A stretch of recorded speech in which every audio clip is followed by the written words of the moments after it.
You can support In the Past Lane by buying some of our merchandise, like shirts, hoodies, mugs, and stickers.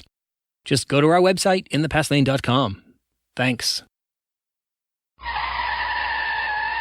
Whoa, hit the brakes. You've arrived at the #1 drive-by for American history. Welcome to The Pit Stop.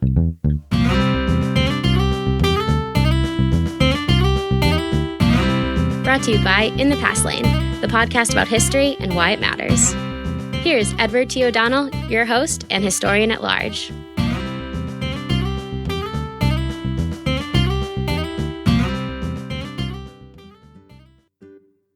Hi everyone, welcome to The Pit Stop, your Monday source for history on the go in just about 5 minutes. We offer this feature every Monday, in addition to our full feature episodes, where I interview historians about their latest works. Here's what happened in American history the week of February 4th, 2019. Let's start with birthdays. February 4th, 1869, that's the birthday of labor leader William Big Bill Haywood, who was born in Salt Lake City, Utah. Haywood was born into a poor family, and he left school at the age of 9 to work as a coal miner. In the 1890s, he became active in the labor movement, joining the Western Federation of Miners. In 1905, he was a founding member of the Industrial Workers of the World, a radical organization dedicated to uniting all workers, as they put it, into one big union. Big Bill Haywood spent the rest of his life organizing workers and leading strikes, and fending off the never-ending effort by state and federal authorities to jail and silence him. Big Bill Haywood once said, "If the workers are organized, all they have to do is put their hands in their pockets, and they've got the capitalist class whipped."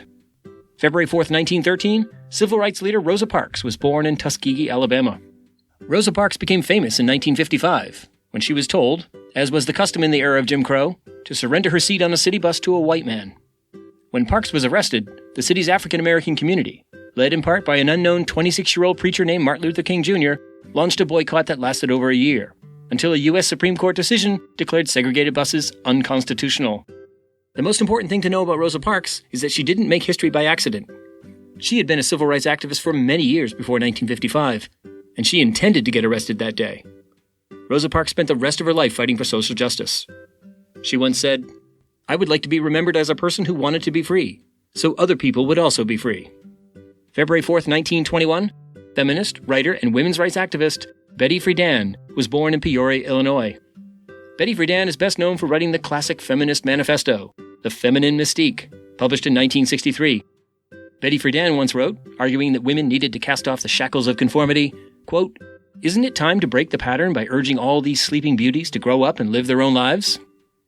February 5th, 1934, that's the birthday of home run king Hank Aaron, who was born in Mobile, Alabama. Coincidentally, the man Hank Aaron dethroned as home run king, Babe Ruth, was born on February 6th, 1895, in Baltimore, Maryland. February 6, 1911, the 40th President of the United States, Ronald Reagan, was born in Tampico, Illinois.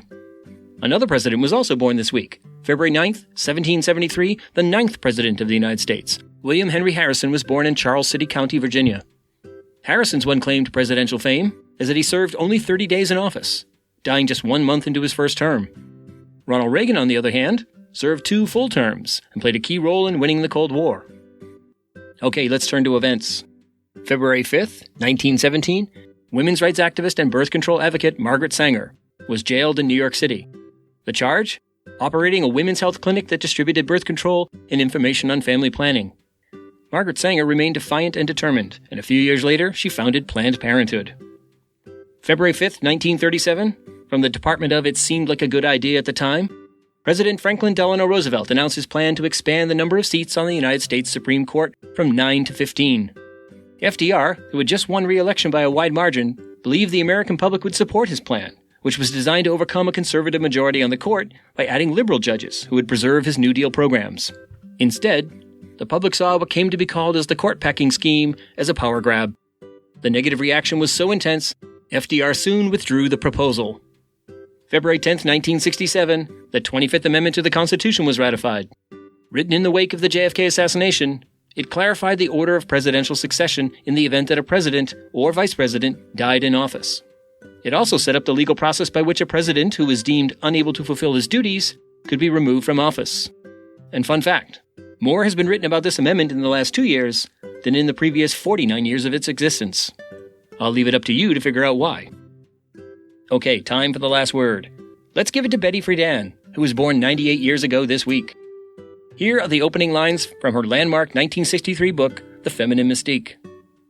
The problem lay buried, unspoken for many years in the minds of American women. It was a strange stirring, a sense of dissatisfaction, a yearning that women suffered in the middle of the 20th century in the United States. Each suburban housewife struggled with it alone.